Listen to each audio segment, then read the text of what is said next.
Hello, podcast listeners. We know podcasts are a great way to catch up on a program that you may have missed on KSJE, and it's provided as a free service of this radio station. But you know, KSJE is now listener-supported, and so while you enjoy this podcast, we hope that you'll also take some time to join KSJE.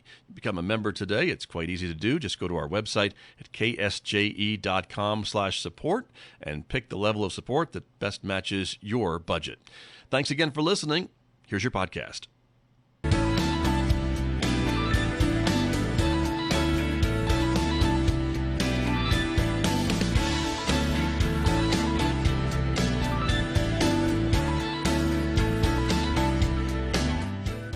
10 minutes past 8 o'clock. It is Thursday morning, August the 13th, 2026. Good morning, everyone. I'm Scott Micklin, and thank you for tuning in to KSJE.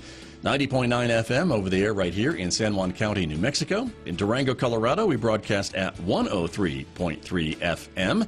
And if you're listening to my voice from anywhere else on the planet this morning, you've gone to our website to tune in. That's ksje.com, of course, or maybe you're listening through the KSJE radio app, or you may have asked your smart speaker to play KSJE. We're glad that you're listening this morning. Also, welcome to folks who are watching me right now.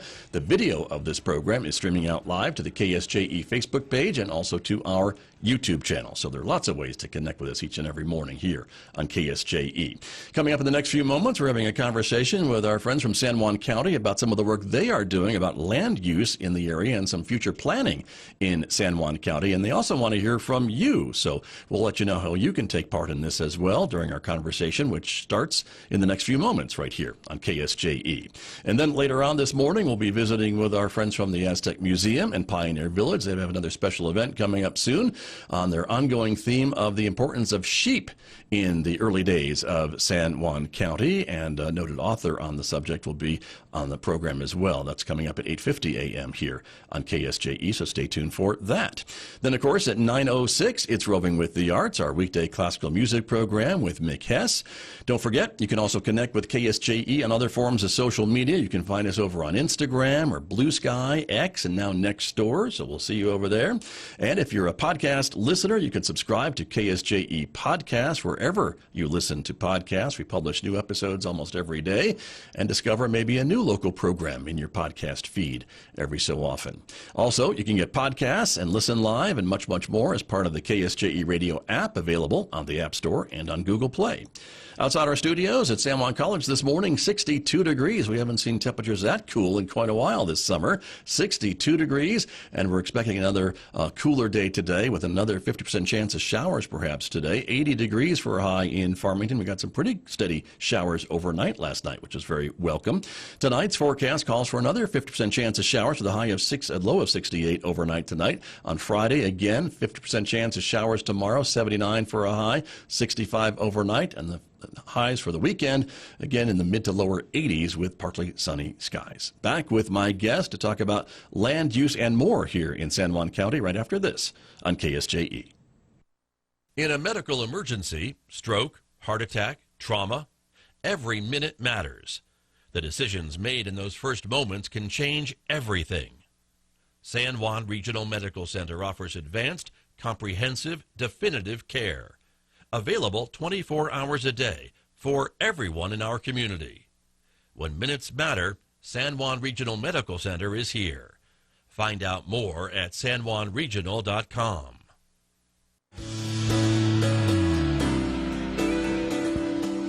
Now back to Studio A and the award-winning Scott Micklin Morning Program on KSJE.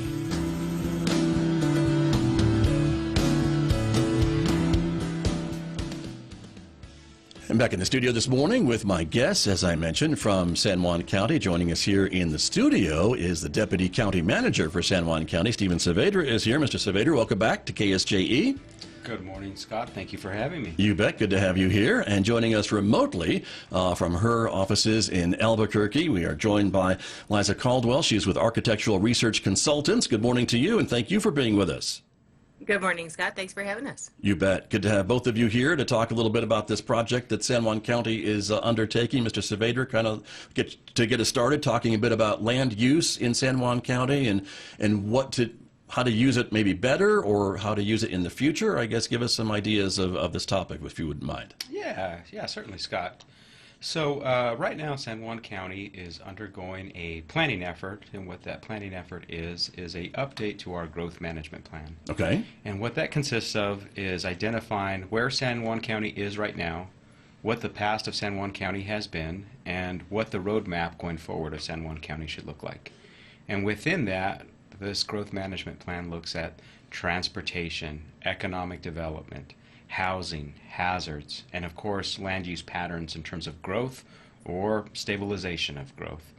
Last time this effort was taken on was in 2018, and a lot has happened since 2018. Of course, there's been fluctuations in oil and gas. We had this little thing called COVID, closure of San Juan Generation, housing prices have taken off, and so there has been a lot of things since 2018. And so right now is a good idea. Best practice is try to update this plan every 5 years. We're a little late. It's been a little bit more than 5 years, but nevertheless, the county commission feels it is time to get an update and identify where we're going within the next year, 5 years, 20 years. Okay, thank you for that. Very good. And Liza Coldwell, then you are being brought in, your organization, to help the county with this effort a little bit? That's right, Scott. So I'm a community planner. I work with a firm called Architectural Research Consultants out of Albuquerque, but we're very much a New Mexico firm. We are the oldest and largest community planning firm in the state. We've worked with San Juan County significantly in the past. We love working with San Juan County.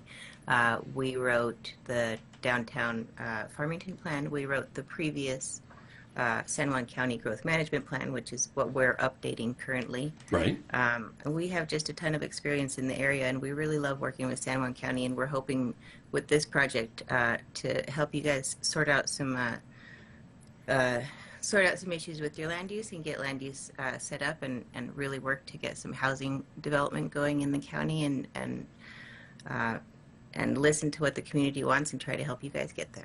Okay, and that's, I guess, an important part of our conversation this morning is that you are actively seeking out input from the public as to what they would like to see as part of this land use plan and future kind of goals and things like that. And I know you have a major presence out at the San Juan County Fair this week, Mr. Saavedra, and so folks can actually give input at the booth, right, at the fair. They can do it right there. Yeah.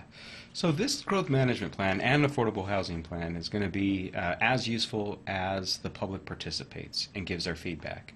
Because it's one thing for county staff, the consultants, to identify where the county needs to grow, but ultimately this document is to identify where the county, i.e. the public, wants us to go in the future. And so we have a booth set up. We're soliciting feedback. There is a survey that's currently out there right now on our website, but also hard copy at the booth. So individuals could identify what they like about San Juan County, what they'd want to potentially see changed, and where we should go in the next few years. Got it. And of course, we'll be sharing some of the ways folks can take part as well. There's a QR code we'll be showing in a few minutes here as well. So if you're watching us on social media this morning, you can certainly scan that with your phone and be taken directly to the survey, I would think, and be able to complete it right there. So That's correct. Make it pretty easy to take part in this. And so there are some unique features, I guess, of San Juan County that maybe goes into talking about land use and things like that. We always hear that the county is somewhat limited as to the amount of private land that's available here, right? Because a lot of it's public or reservation or other type of land that's kind of already spoken for. Yeah, absolutely. So 6.5% of the land in San Juan County is private, which means that there's some limitations on what the county can do in terms of development and growth. That said, there's still quite abundant of private land where there's an opportunity to grow. Really, one of the things that has been a limiting factor and one of the things that has been identified early on, not just with this planning document but previous documents, is utilities. And that really is the catalyst where growth is going to happen or not going to happen. And of course, there has been a conscientious effort from the cities to even recent county projects to expand utilities so that it would be conducive for development and growth in the future.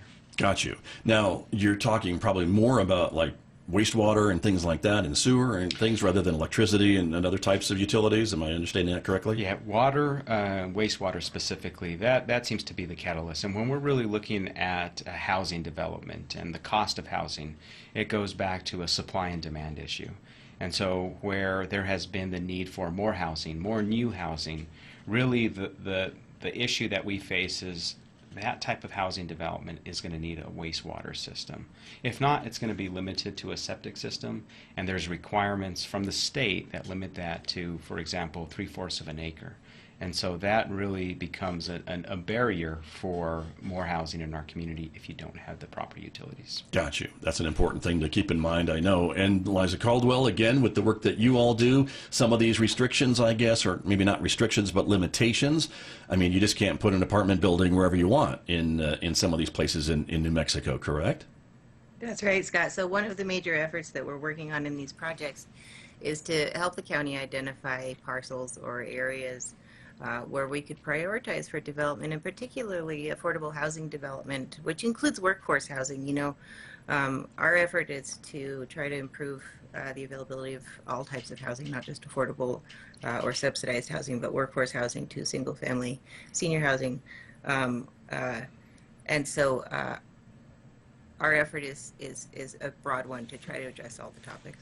Right, and so with that, and some of the work that you're seeing here being done here on the ground in San Juan County, there are certain areas I would imagine that are probably more conducive to that possibility than others in the county. Are there kind of ways to I guess, stack them as to first priority, second priority, things like that? That's exactly right. So what we're working to do is to kind of identify parcels where development is possible, that there's infrastructure to support it, hopefully with some public land that we could use to support development. So we're looking at all opportunities to expand growth in a smart way that's supported by infrastructure and that supports the needs of the county. Got it. And Mr. Saavedra, this is mostly a San Juan County plan and a San Juan County effort, but is this also being watched by the cities of Farmington, Aztec, Bloomfield, Kirtland, things like that? Yeah, so in fact, back in the spring, we had our first stakeholder meeting, and that consisted of a lot of different entities, all the cities, all the college, the hospital, other entities that have a stake in where the county goes within the next few years. And so we want to make sure that their input is embedded within this document, because the reality is when we're looking, just as we see on this map, you see mostly that corridor between the cities where it's going to be conducive for development. Now, the other thing I do want to add, and this is where I think it's important for the public to weigh in, is we want to be able to identify not just a development should go forward, but what type of development, right? And if so, where. And I think that's really important when we're looking at this map, because we can look at it from a bird's eye view, but then when we get down to the fine details, it's important for the public to weigh in. Well, maybe, yeah, this complex should be here, or maybe it shouldn't be. And one thing that's really strong in our community is we have a lot of ag land, and we want to make sure that we preserve that as much as possible. That's part of our heritage, as part of our community. And we want to make sure that we don't destroy anything or that specific or special use in the process. And that's where it's important for the public to share their feedback, what's important, where development should go, and where it should not go. I see. But certainly historically, it seems like a lot of former agricultural land, I mean, look at the old orchards in Farmington, have been kind of taken over for housing development and things like that. That kind of seems to be the way some things happen sometimes. Yeah, and and that's part of this planning effort is to identify how that comes about, and should we make changes to allow more of that, or restrict it, or to restrict it with some types of conditions. And part of that goes back to our subdivision regulations. What we see too often, and this is not just in San Juan County, it's all over New Mexico. You have a large piece of property, large ag property, and then what you see over time is it gets split into 2 lots, and then 2 lots becomes 4 lots, and 4 lots becomes 16 lots.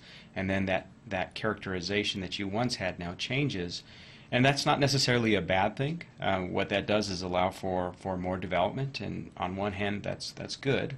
But on the other hand, it has changed that land pattern, and it could affect other things, such as, well, is there a road that's going to be now conducive for now these 16 homes that otherwise are now driving down a dirt road? Is there enough wastewater pressure?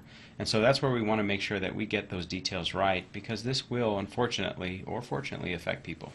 Sure, very true. And Liza Coldwell, this is part of the work that your organization, that you and your group does to kind of help guide the county as to some of these conversations and potential decisions that are made about some of this land use? That's exactly right, Scott. And another one of our, our primary roles in this project is to provide outreach to the community. We're here to listen to the community.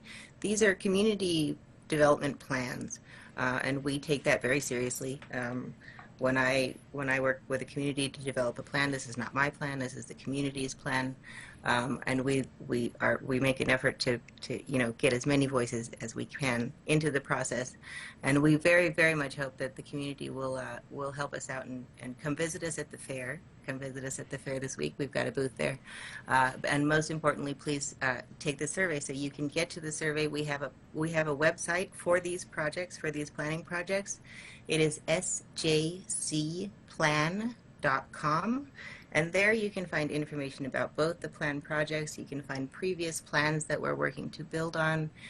You can find notifications, and most importantly, everyone, you can find a link to our survey. So please, please, please go to sjcplan.com and just click on that link and go to the survey. It's a short survey. It's only about 10 minutes tops. Ask some very important questions so that we can get an idea of what the community wants to see here in San Juan County, and so that we can help, put in measures so that the character of the area is protected, so that you've got affordable housing development coming, so that economic development is supported, and so that land use is, conducted in an orderly way that supports what the community wants to see here. Sure. It's great that you're asking for public input, for sure, for folks to be able to tell you kind of what they think should happen with their neighborhood, with their community, with the county, and things along that line. Mr. Saavedra, I wanted to come back and ask you again that we're talking about land use, and just to be clear, this is not zoning. This is the county, and there is no zoning in the county, but there are land use recommendations and things like that, and they're two very somewhat similar but also very different things. Yes, no, that's exactly it. This is not zoning, and we're not putting this planning effort to implement a zoning code. Now, that's not to say that we can't get feedback to identify where specific development should be at and what those land use regulations should consist of. Currently, the county has some quasi, and I hate to say this out loud, zoning, in that we have ordinances that affect and restrict some type of uses. And those uses are, for example, our cannabis ordinance. We have an RV and mobile home park ordinance. We have an adult entertainment ordinance, and those do have some restrictions pertaining to those uses. A lot of times... And where they can be located, I suppose, yes? Exactly, and setbacks and so forth. And so, though we don't have zoning per se, those ordinances act in a manner that restrict those type of land use patterns and growths. Got it. Thank you. And thank you for explaining that, because I think that's really an important part of the conversation as well. And again, for folks who are watching us, and you mentioned this map and reference it, there's a lot of colors on this map. Each color represents kind of a different type of land use, I think, right, as we look at it. And certainly, I imagine a copy of this map is maybe on that website for folks to take a look at, or they could probably get another copy if they wanted to look at this map more in depth. Absolutely. So absolutely. There's that as well. But as we look at this map, I mean, to see the different types of land use and things like that, Liza Coldwell, I would think in your work, you've seen it in communities before that, things kind of get pushed out as we talk about agricultural land and things like that. As development happens closer to the developed cities and towns in a community, some of those agricultural needs and other types of uses kind of gets pushed further and further out from the center of a population point. Yeah, that's true. We get leapfrog development, where you get development and then big development behind it, and it just kind of eats up land, and which is fine. We just want to make sure that the land development goes in the way that the people who live here want it to go. Right, and with this plan, once it gets in place, Mr. Saavedra, would this then give the county some other tools, I guess, to maybe attract developers or funding for some kind of workforce housing project, or working with a developer or somebody that wanted to come in and work with the county to say, what can we do about this issue for affordable housing or workforce housing or things like that? By having a plan in place, does that help in that regard? Absolutely. It's all the above. And I'll specifically look at our affordable housing effort. So that's a planning document, of course, part of this process, funded by New Mexico Finance Authority. So luckily we received a grant.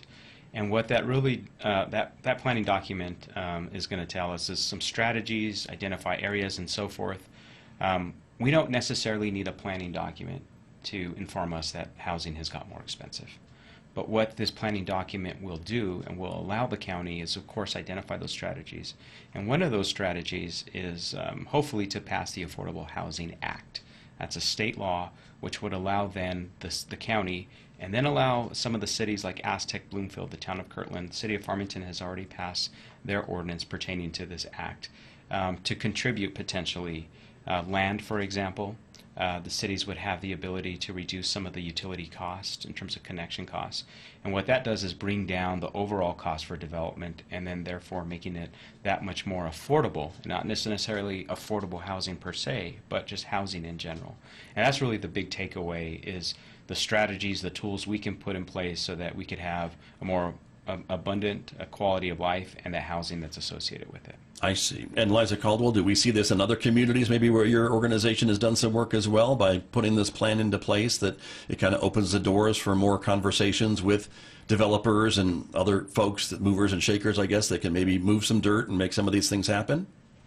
Absolutely. This is a key step in getting affordable housing development. So what this does, like Stephen was saying, is it provides strategies. So we'll take a very close look at the housing market in San Juan County, find out who's there, what for type of housing you need, and then develop some strategies for obtaining it. And what the Affordable Housing Plan does is it enables public support of these projects so that we can, get over that hump of affordability, so that developers can start looking at turning dirt over and getting these projects actually rolling. Right. And again, it's not that you are all reinventing the wheel here. This is kind of based on that 2018 report, I suppose, and so that's your starting point, but then you're kind of building on top of it. Is that kind of how this kind of works, Stephen Saavedra? Yeah. So it's looking at what happened in 2018. Of course, there's been a lot of changes, but right. that serves as a good baseline because, yes, there has been a few years, but there's also things that have remained consistent within the county and then the broader cities. Sure, exactly. And of course, there's maybe some new development. There's a partial new road that cuts across to Crouch Mesa. There'll be more of it to come from the county's share of that project, I know, and that could spur, I guess, development too along that new corridor, right, which will soon have maybe a lot more traffic than it does now because the infrastructure has been improved. Yeah, absolutely. So that is infrastructure. That is a road. Luckily, unfortunately, thanks to our county commission, our legislators, working with the state of New Mexico to get that almost $30 million project in place to make that connection so that individuals will be able to traverse from Farmington into the county a lot easier. But to your point, what that allows for is the potential for more development, because now they have a nice paved roadway as opposed to, let's just say, a private dirt road, which, of course, there's issues that can come with that in terms of flooding, drainage, and so forth. And so this project will allow a nice arterial route that will not only be conducive for development, but also improve our community in terms of transportation efforts. Sure. Liza Coldwell, I'm sure you're familiar with what we're talking about, this project that would take the Pinion Hills extension up onto Crouch Mesa, and so into kind of previously, I wouldn't say untouched territory, but certainly it's going to be a lot more accessible with a paved access to and from across a big part of San Juan County in the middle of these very three well-developed communities. So is that another highlight of a study like this, to be able to see how stuff can be developed around that new arterial? Absolutely, yeah. We'll look at what kind of development can go along that route, what it will open up, and try to support all of that development with this plan.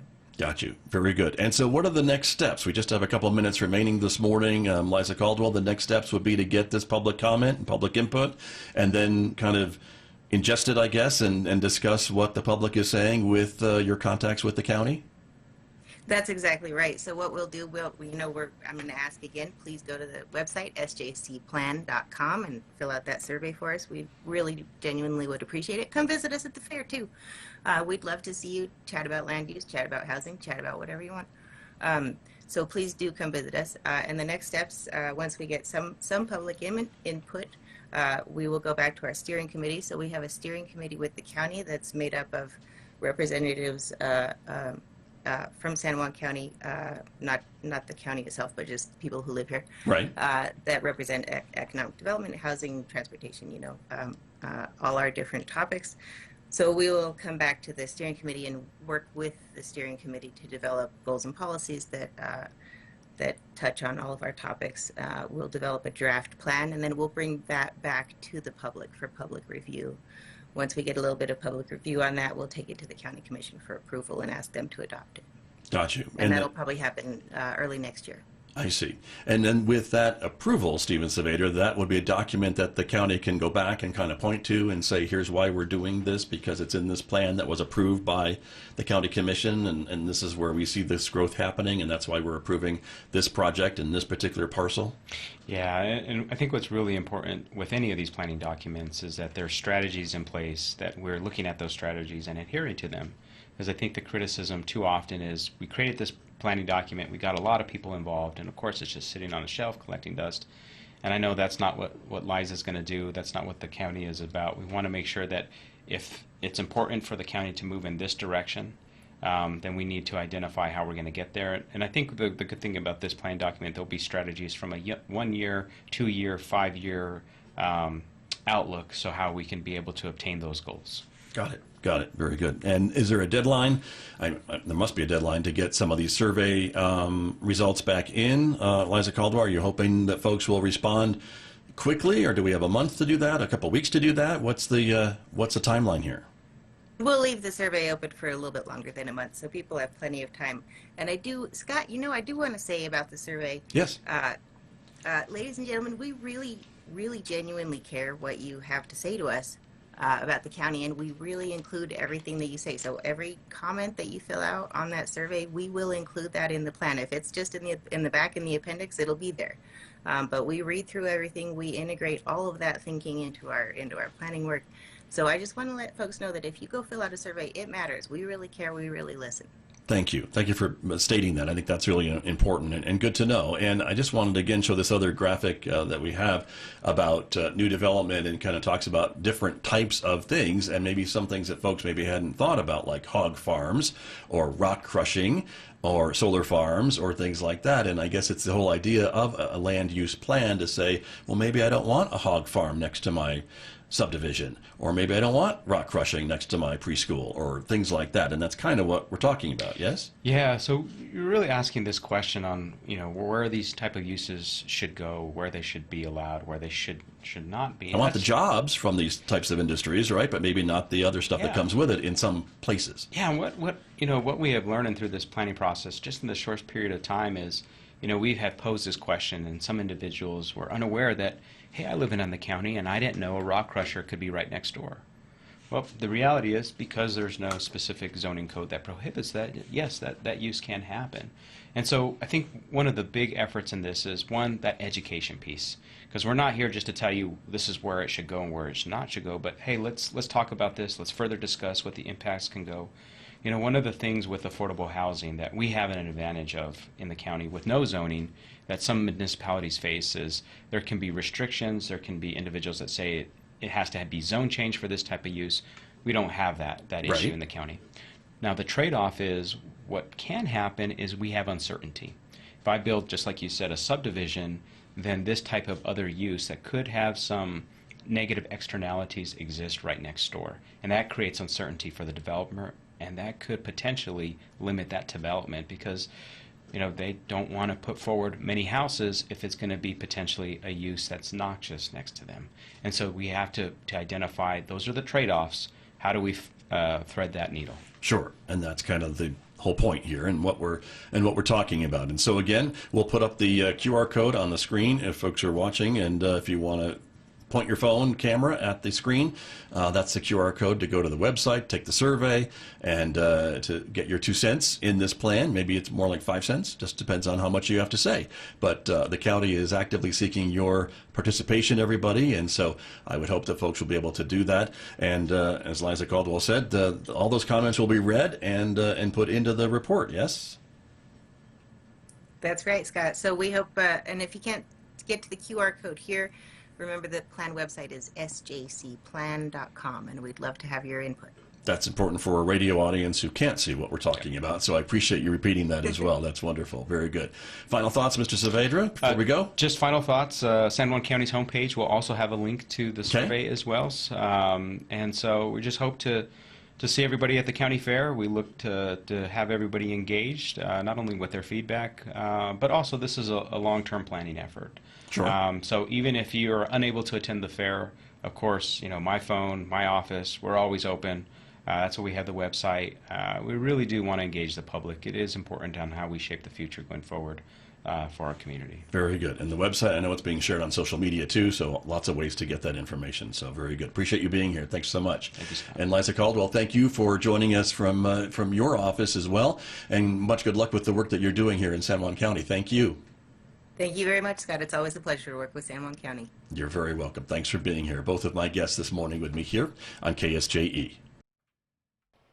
Did you enjoy that podcast? We hope that you did. And if you did, share it with your friends. And if you really want to keep podcasts like this coming, please support KSJE. You can do it easily online at ksje.com.